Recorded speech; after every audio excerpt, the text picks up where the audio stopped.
Hello mga Disney Princess! Ako nga po pala si Laika, yung like na like mo. Uy, ang feeling.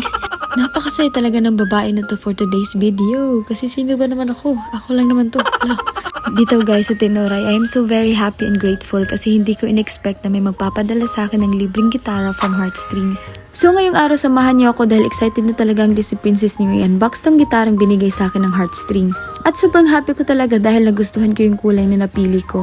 At bukod sa maganda, meron din sila mga pa-freebies. Tulad ng guitar tuner, capo, guitar pick, one set strings, guitar strap, pick guard, Allen wrench, and syempre hindi mawawala yung guitar bag. And the moment of truth, tada! Sobrang Latina! Uy, napaka-uwi. Sobrang na-inlove talaga ako guys dahil bukod sa maganda na yung quality niya, ay naka-low action na din siya. Ibig sabihin, hindi niyo na kailangan ng malakas na force sa paglapat ng daliri niyo sa strings, kaya perfect ito for beginners. Mabilis ang sound check muna. Kaya kung naghahanap kayo ng gitara na beginner friendly, i-check nyo na yan sa Yellow Basket. Bye!